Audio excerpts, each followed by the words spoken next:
podcast pode conter descrições de cenas fortes e com conteúdo violento, o que pode ser prejudicial para algumas pessoas. Recomendamos cautela para pessoas sensíveis ao tema.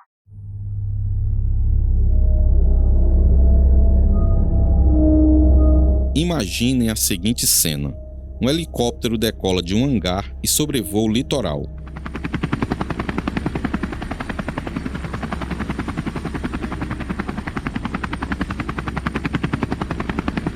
Após minutos da decolagem, a aeronave aterriza em uma área aberta, dentro de uma reserva indígena. Homens armados descem do helicóptero e levam os outros dois sob a mira das pistolas para perto de um matagal. Lá, eles matam a dupla a tiros. Após jogar querosene de aviação nos corpos, eles sobem na aeronave e fogem.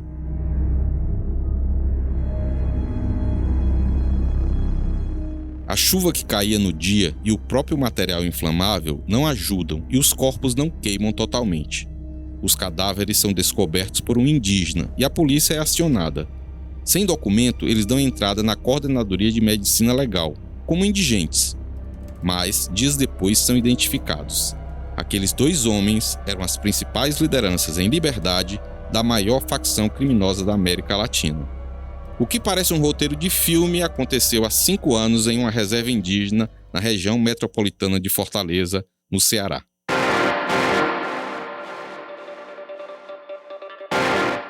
Oi, eu sou Emerson Rodrigues e você está ouvindo Pauta Segura, os bastidores da reportagem.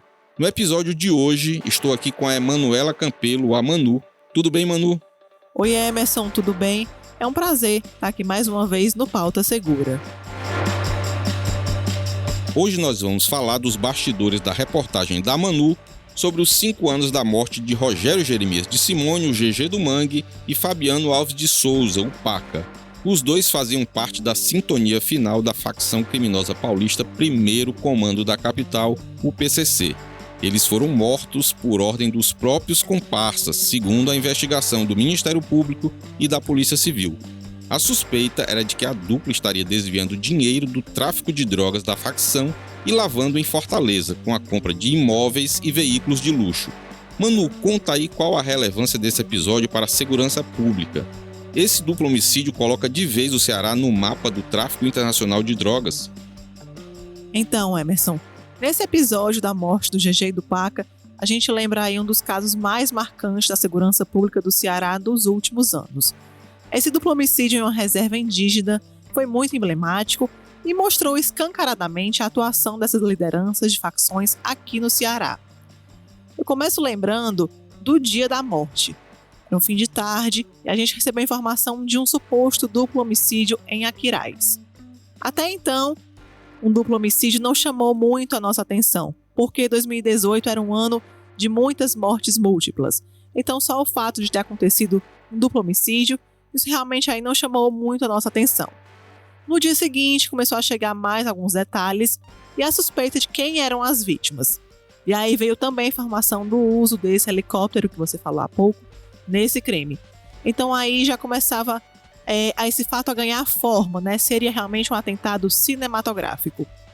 Na sexta-feira à noite veio a confirmação de quem eram as vítimas. Emerson, realmente a gente teve uma ampla cobertura desse caso aí, principalmente também pelas mídias de São Paulo, por se tratar de uma facção paulista, né? Essas pessoas eram realmente conhecidas nacionalmente e internacionalmente, como você falou, é a maior facção da América Latina.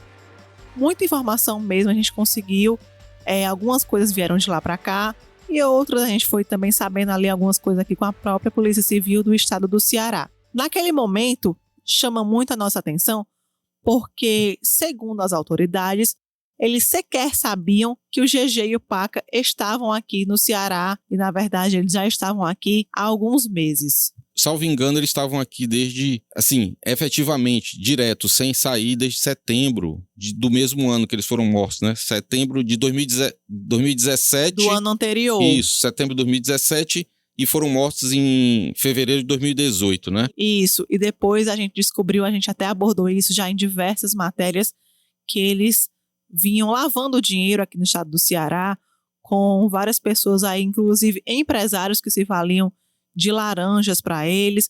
A gente pode abordar mais sobre isso daqui a pouco, porque realmente tem muita coisa por trás desse duplo homicídio. Bom, então vamos lá. Foram identificadas 10 pessoas como sendo partícipes, né? Pessoas que participaram diretamente ou indiretamente nesse duplo homicídio. Esse caso já virou um processo, já são 5 anos. Como é que está agora o processo atualmente? A matéria também focou nisso, né? Em saber como está o processo atualmente. Então, 5 anos depois, são 10 réus nesse processo, e é um processo bem extenso, que já tem mais de 7.000 páginas, e isso só o processo principal, Emerson. Porque além dele, tem aí pelo menos outros 2 processos desmembrados.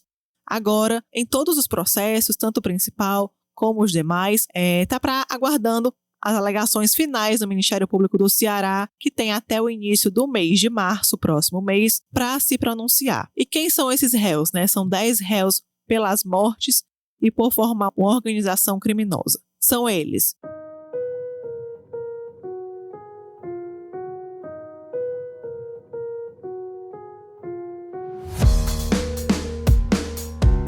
o Gilberto Aparecido dos Santos, o André Luiz Acosta Lopes, o Felipe Ramos Moraes. Inclusive daqui a pouco a gente vai falar mais sobre quem é o Felipe, qual foi o papel dele nesse caso. Tem também o Jeffter Ferreira dos Santos, o Eric Machado Santos, o Ronaldo Pereira Costa, o Tiago Lourenço de Sá Lima, Renato Oliveira Mota, Maria Jussara da Conceição Ferreira Santos e o Carlenildo Pereira Maltas. Nenhum deles, até o momento, depois de 5 anos, foi punido por esse crime. A gente não sabe ainda nem sequer se a justiça vai decidir ou não pela pronúncia, já depois da alegação final do Ministério Público, e também a defesa ainda deve apresentar alguma coisa. Manu, você sabe dizer quantos estão presos e quantos estão soltos? Desses 10, 7 foram presos, mas atualmente 6 são mantidos presos. Quem é essa pessoa que foi presa e que já não está mais em cárcere? Se trata justamente do Felipe Ramos Moraes. Eu acabei de falar que a gente vai contar um pouco sobre quem é ele, qual o papel dele. Ele seria o piloto que estava realmente ali à frente da aeronave utilizada nesse caso. Você tem uns números também que são relevantes que dá uma dimensão assim da grandiosidade do processo, né?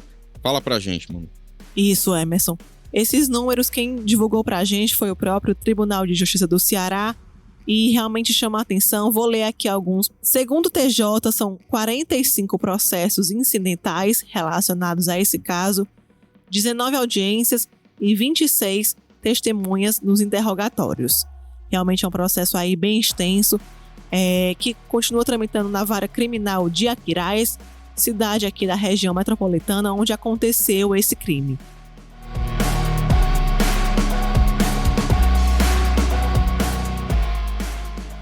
Antes de a gente falar dos principais e falar cada um, o que cada um fez, o que cada um deixou de fazer, eu queria lembrar um pouquinho de como foi essa cobertura. Eu, na época, eu era meio que editor de segurança e também meio que editor de cidades. Eu ficava ali andando nas duas áreas, então eu ficava de um lado e de outro. Só que quando aconteceu isso, eu tinha algumas fontes na polícia e eu comecei a receber informações dessas fontes.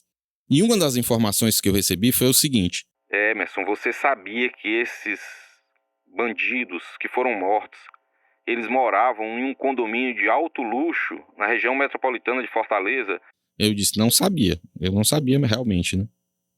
Aí a pessoa disse, moravam. E nesse condomínio, perto da casa onde eles moravam, morava uma delegada da Polícia Civil. Aí foi. Aí eu perguntei à fonte se tinha como ele conseguir algumas informações a mais, ou autorização para a gente entrar. E aí ele falou que ia tentar conseguir. E começou a me passar informações de que a polícia tinha ido lá, tinha cumprido mandados de busca na casa. E aí a gente começou a receber as primeiras fotos da casa e dos veículos que eram do GG e do Paca.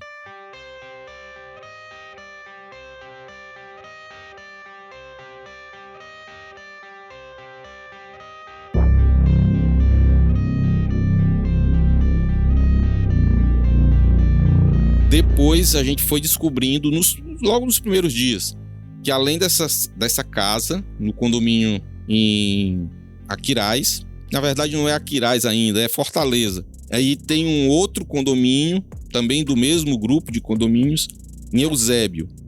E nessa casa de Eusébio a polícia também foi lá. E a gente descobriu que eles tinham uma outra casa também em Uruaú, na Lagoa do Uruaú. Aí fomos conseguindo informações e eu consegui algumas fotos dessas casas e detalhes, né, de como é que foi, como é que não foi. E a gente começou a dar continuidade nessa investigação.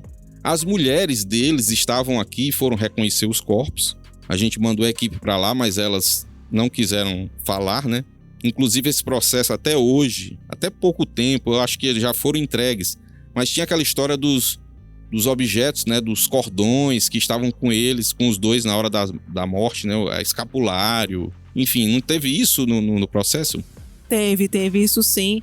A gente até deu recentemente essa matéria, porque a família, depois de muito tentar, de passar anos tentando, conseguiu reaver esse escapulário sob a justificativa que realmente tinha um valor sentimental para eles, né? E além aí do fato de ser uma joia. Emerson, estava falando aí a respeito sobre as casas, né? E eu lembro também que tem uma dessas casas que até hoje está para leilão, não é isso? Uma dessas casas que inclusive já teve o valor aí reduzido diversas vezes, mas que continua para leilão na Justiça Federal, se não me engano, não é isso? Isso, Justiça Federal. Uma delas foi leiloada, dessas duas foi leiloada, a outra ainda não. E a casa de Uruaú, ela está cedida, não foi leiloada ainda, ela está cedida para uma pessoa que cuidava da casa. A gente recebeu informação de que essa pessoa estaria alugando a casa.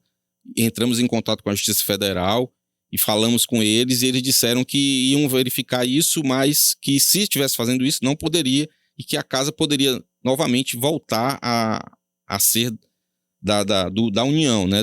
Ia ser confiscado novamente essa casa para a União, porque essa pessoa estava cuidando da casa apenas para que não se deteriorasse, para que não, com o tempo, né, ela não fosse ficando desgastada. E aí, isso aí é até importante, porque esses bens que são apreendidos, eles ficam em depósitos, os carros, por exemplo, e vão se desgastando com o tempo, e quando são arrematados para leilão, o valor é bem baixo, né? E então a União não consegue recuperar o valor gasto. Emerson, tu falou também aí a respeito sobre as mulheres, né? Que foram lá identificar também os corpos, estiveram na PFOSSE. A gente aqui, a equipe do Diário do Nordeste, chegou a ver essas mulheres, mas elas realmente optaram aí por não falar.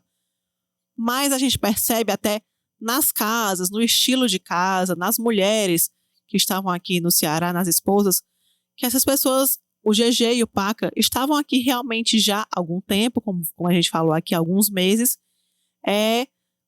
morando mesmo. Eles não estavam aqui. Não sei se o primeiro plano era cometer algum tipo de crime relacionado ao Ceará. A gente sabe sim que a ficha criminal de cada um deles é bem extensa, que foi lavado dinheiro aqui dentro do estado também, mas eles estavam fazendo daqui um local mesmo de moradia junto aos filhos também. Porque o GG do Mangue e o Paca, eles ficavam entre Fortaleza e a Bolívia, o Paraguai, eles faziam esse intercâmbio do PCC para trazer droga para cá. Fortaleza é um entreposto da droga, ela sai daqui para a Europa, para a África. Então, eles faziam esse intercâmbio de ir negociar a droga lá, nos países vizinhos aqui do Brasil, traziam para cá e ficavam nesse vai e volta. Quem trouxe o helicóptero para cá não foi o Felipe Ramos Moraes, o piloto. Quem trouxe o helicóptero foi um outro piloto, que não foi indiciado, nem foi denunciado. O Felipe veio para cá num voo comercial com a namorada dele na época. Depois ele pegou o voo lá. Ele até alega que foi obrigado a fazer esse voo, né? Que seria talvez o último voo dele para o Cabelo Duro. Como é o nome do Cabelo Duro? O Cabelo Duro é o Wagner Ferreira da Silva. E o que é que aconteceu com o Wagner, mano? O Wagner foi morto poucos dias depois, logo após a morte do GG e do Paca. Ele foi morto, inclusive, com tiros de fuzil em São Paulo. E essa morte, esse fato, mostrou que quem estava por trás do duplo homicídio tinha como objetivo realmente uma queima de arquivo, né? Eles não queriam que fosse descoberto a motivação. Vou voltar um pouquinho, porque a gente estava falando aí a respeito do helicóptero, né, utilizado para esse crime. E quem não conhece o caso pode até se questionar, mas como foi que essas vítimas entraram no helicóptero? Em nenhum momento será que elas suspeitavam que seriam assassinadas? Quem eram aquelas pessoas? Mas não.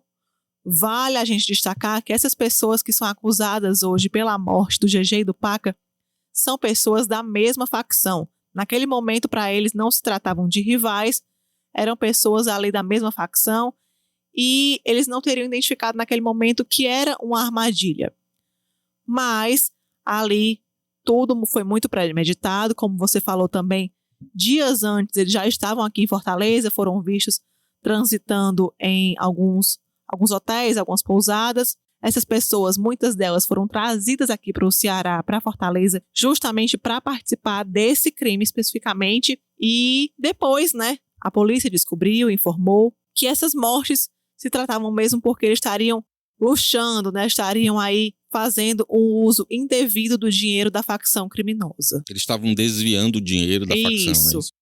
Levando uma vida de luxo aqui no Ceará e outras coisas aí que desagradou a cúpula. Teve uma história de um bilhete que foi encontrado numa penitenciária em São Paulo. Conta aí, Manu, pra gente. Era onde ficava a sintonia final do PCC, ficava nessa penitenciária. Isso, foi encontrado mesmo um bilhete. E esse bilhete foi muito revelador, muito importante para a investigação, porque ali as autoridades realmente se deram conta de que era um crime premeditado e que a cúpula da facção sabia sim das mortes, foi ordenado sim de dentro da facção as mortes do GG e do Paca. E então como é que foi a dinâmica da coisa? O Fuminho deu a ordem pro Cabelo Duro e o Cabelo Duro arregimentou algumas pessoas para praticar o crime, não é isso? Contratou essas pessoas, inclusive o Felipe. Há uma suspeita que ele já tinha pilotado anteriormente. Não é suspeita não, é real mesmo. Acusação mesmo, né? Já tinha pilotado anteriormente para essa facção paulista e que ele diz na versão dele que ele foi agredido para que participasse de mais essa artimanha, de mais esse crime, mas ele não sabia até o momento que ali se trataria de um duplo assassinato.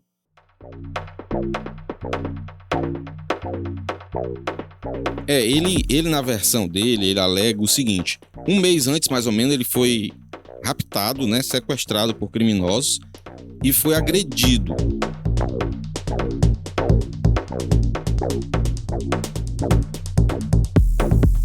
Ele, inclusive, forneceu, a advogada dele, no caso era a mãe dele, forneceu fotos pra gente do boletim de ocorrência, das fotos dos hematomas que ele tinha muitos hematomas, dessa agressão que ele sofreu. Ele registrou um boletim de ocorrência na polícia de que teria sido agredido. Só que até então ele falava que eram assaltantes, ele não falou que tinha sido agredido por integrantes de nenhuma facção, até porque se ele fizesse isso, ele seria morto.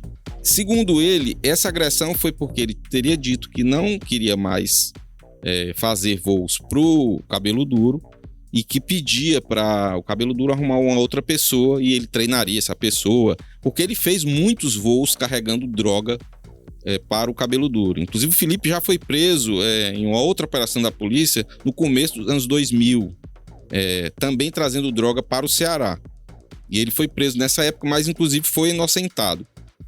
Aí então, ele trabalhava para o Cabelo Duro e foi chamado para fazer esse último voo para cá.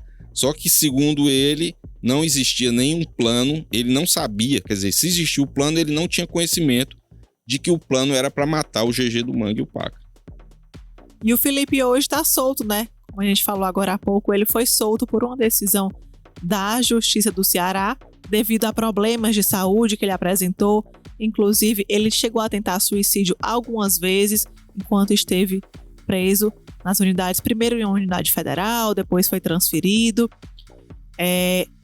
O caso realmente do Felipe é muito peculiar, porque relacionado ao nome dele ainda há uma suspeita, pelo menos é isso que ele afirma, que ele fez um acordo de delação premiada com o Ministério Público e que aquele acordo realmente seria em troca da soltura dele, é isso?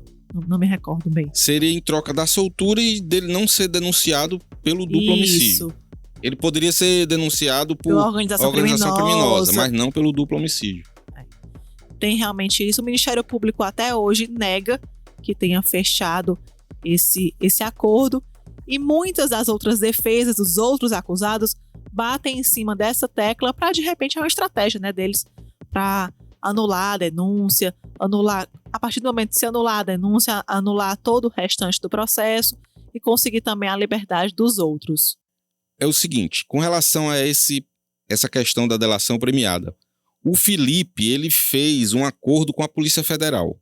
Esse acordo da Polícia Federal, a própria polícia diz que realmente aconteceu, não é isso? Foi feito na mesma época, quando ele ainda estava aqui em Fortaleza. Ele foi ouvido pela Polícia Federal aqui em Fortaleza, e o delegado que na época presidia o combate ao crime organizado no Ceará, o delegado federal, que hoje não está mais no Ceará, ele deu um depoimento no processo em que ele afirma que presenciou o Felipe dando depoimento para o Ministério Público e para a Polícia Civil. O Felipe diz que se não fossem as informações que ele repassou para a polícia até hoje ainda estaria buscando informações sobre esse crime. Por quê? Porque ele falou como foi o que aconteceu tudo, como foi o voo. Ele deu indicações de onde ele tinha escondido a aeronave, onde eles tinham deixado os documentos. Ele disse que deu muitas informações e que depois que obtiveram as informações, aí deram para trás no acordo. Eu cheguei a ver uma minuta do acordo. Eu recebi esse documento, essa minuta desse acordo, eu cheguei a receber dos advogados do Felipe, só que não tinha assinatura dos integrantes do Ministério Público, era apenas uma minuta que não foi homologada. O acordo, ele esteve em negociação, a gente deu essa matéria da negociação do acordo, e que essa minuta chegou a ser elaborada, mas aí, pelo visto, não foi firmada, mas o Felipe deu depoimentos. Eu não sei se deu depoimentos já achando que estava sob delação e deu os depoimentos sem ter assinado nada. Mas, enfim, o que aconteceu foi isso e hoje ele segue batendo nessa tecla e o Ministério Público segue batendo na tecla de que não houve acordo. Isso aí ia mudar completamente o rumo do processo, principalmente para ele, né? Olá, pessoal. Estou gravando esse áudio no começo da noite de sexta-feira, porque a gente recebeu a notícia de que o piloto Felipe Ramos Moraes foi morto em um tiroteio com a polícia de Goiás. A gente apurou o caso e confirmou que realmente o Felipe tinha sido morto nesse tiroteio e estamos aqui atualizando porque a gente falou bastante do Felipe nesse episódio. Além dele, outras 2 pessoas morreram, mas não tiveram os nomes revelados pela polícia. O Felipe era um arquivo vivo, sabia muito das rotas do PCC, e conforme a PM de Goiás, ele estava fazendo voos novamente para o tráfico quando foi morto. 3 aeronaves foram apreendidas nessa operação. Um policial militar de Goiás contou ao G1 que os homens usavam um heliponto irregular para o tráfico de drogas. Conforme o agente, foi apreendida cocaína pura, oriunda da Bolívia, e armas de fogo. Felipe estava em liberdade desde abril de 2021 por decisão do Tribunal de Justiça do Ceará. Na época, o tribunal considerou o quadro de saúde debilitado do piloto, que utilizava um balão intragástrico que já havia explodido.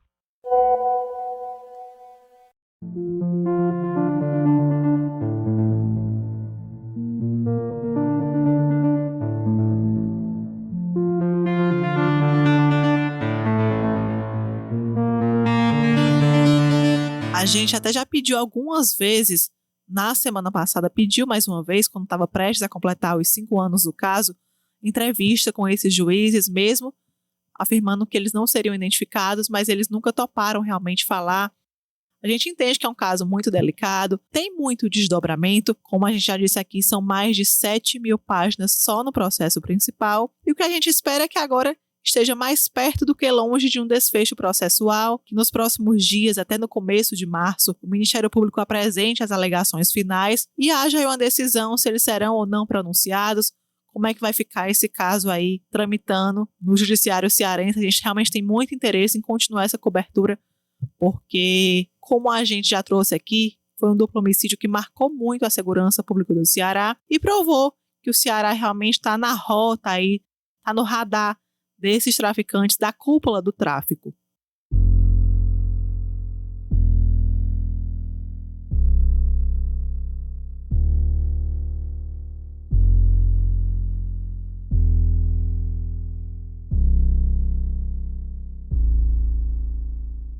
O Fuminho, né, que teria sido o mandante, né, do crime, recebeu a ordem da cúpula da sintonia final e teria dado a ordem para o Cabelo Duro para que ele juntasse as pessoas e praticasse o crime.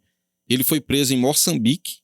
E isso foi uma prisão que repercutiu muito. Foi uma prisão, ele estava tentando se disfarçar, mas também vivendo, residindo em Moçambique junto à família. Eu até tentei na semana passada falar com a defesa do Fuminho, mas o advogado só me disse que ele não estava mais no caso, que era outra pessoa, e a gente não conseguiu encontrar essa outra pessoa que está representando o Fuminho atualmente, que é uma das pessoas que está com o processo desmembrado.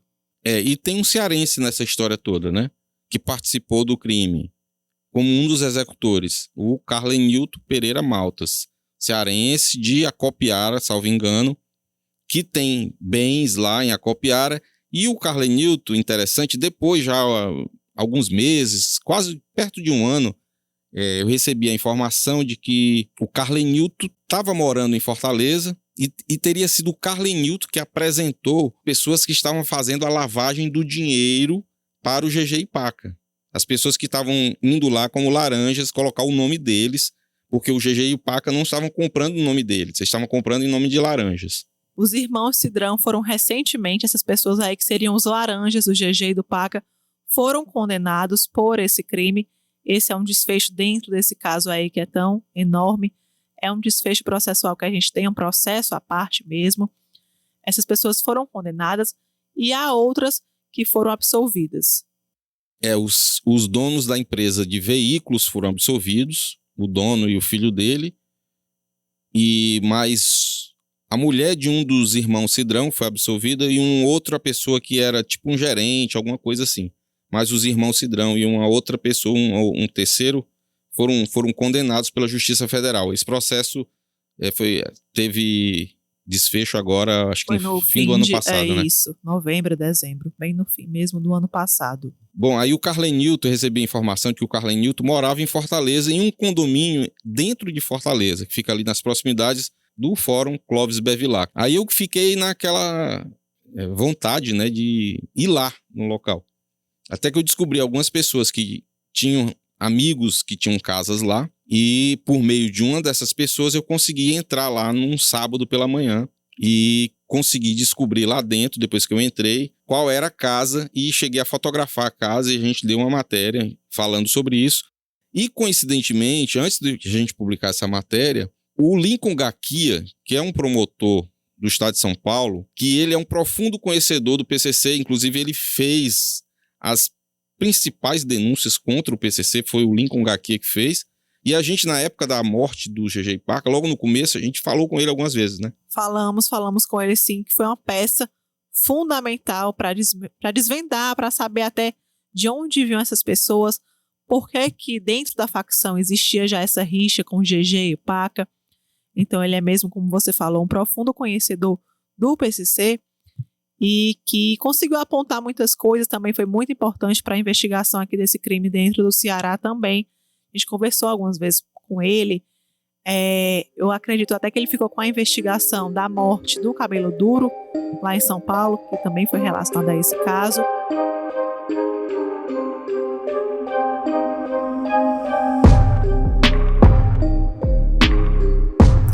O Gaquia, ele hoje, até hoje, ele vive sob escolta policial. Ele é ameaçado, foi descoberto um plano para matá-lo, um plano da facção para executá-lo, e ele vive até hoje sob escolta. Só que ele estava aqui em Fortaleza em 2019, em 2018, num evento dos Ministérios Públicos do Brasil, das áreas do Ministério Público que investigam organizações criminosas. Eu descobri que ia ter esse evento e eu fui lá pro hotel, fiquei no saguão esperando por ele, até que ele aparecesse. Quando ele apareceu, eu o abordei e ele ficou já... Eu tava com crachá e tudo, eu acho que não assustou muito não.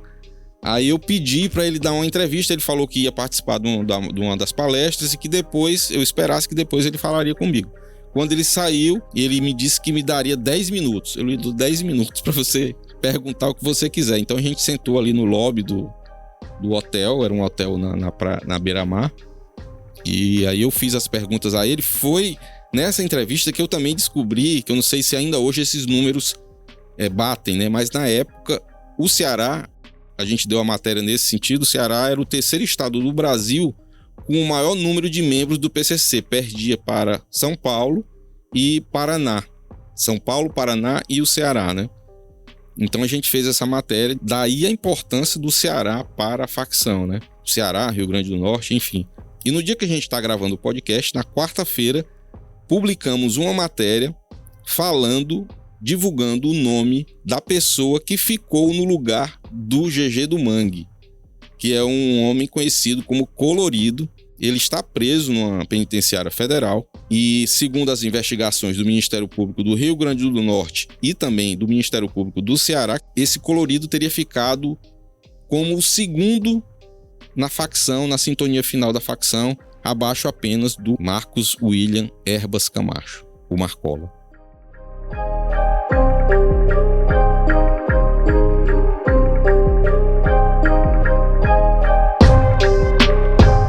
Olha, a gente está se encaminhando para o final e só para fechar, para destacar a importância do Ceará para a facção criminosa de origem paulista, o irmão do Marcola já morou em Fortaleza e já permaneceu por alguns anos aqui. Inclusive, ele, em 2016, é o Júnior, é conhecido como Júnior, o irmão do Marcola. Em 2016, ele coordenou a paz entre as facções, chamada a paz das facções, que foi um período em que os homicídios caíram bastante em Fortaleza e que os órgãos de segurança diziam que não havia esse acordo de paz, mas esse acordo foi firmado em vários bairros de Fortaleza, entre facções locais, e foi coordenado pelo Júnior, irmão do Marcola, porque lá em São Paulo, o PCC fez o quê?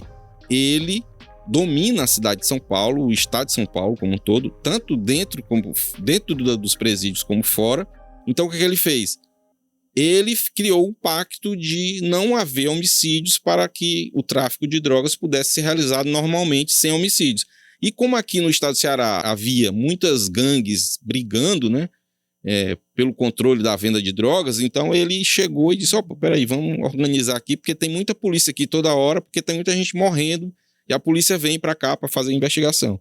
Aí ele criou esse acordo entre as facções e que durou por um tempo. Aí lá na fronteira do Jorge Raffato, que foi morto na fronteira do Brasil com o Paraguai, que já é um outro podcast, uma outra história, houve o racha entre o Comando Vermelho e o PCC, e aí isso aí veio também a ordem para os estados que não havia mais paz, e foi justamente em 2017, que foi o ano aqui no Ceará, principalmente, que foi o ano com o maior número de homicídios da história, com mais de 5 mil homicídios apenas em um ano, né? Bom, é isso. A gente vai continuar acompanhando a história do GG e Paca, esse processo, e eu conto sempre com o Messias e a Emanuela, para falar também, lembrando que essa matéria sobre o Colorido foi uma matéria feita pelo Messias Borges, que foi publicada no dia que a gente está gravando o podcast, na quarta-feira, e foi uma matéria de bastante destaque, inclusive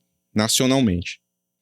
Bom, estamos indo para o final. Eu queria agradecer mais uma vez a Emanuela, parabenizar pela matéria e agradecer pela presença e pelas informações que ela deu aqui no podcast. Eu agradeço, Emerson, mais uma vez aqui pelo espaço, por participar do Pauta Segura. Eu quero dizer que, inclusive, nessa gravação de hoje, teve muita coisa aqui que o Emerson contou aqui pra gente, que eu também só descobri hoje, viu? Valeu, Manu, obrigado.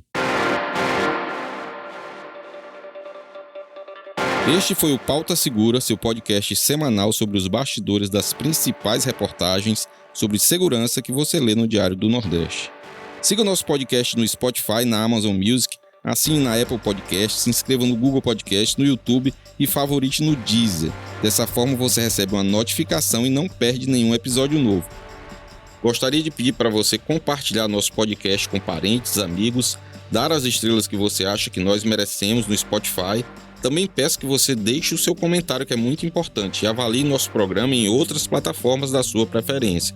Se você tiver qualquer sugestão, crítica, dúvida ou foi citado e quer direito de resposta, envie um e-mail para podcastpautasegura@svm.com.br.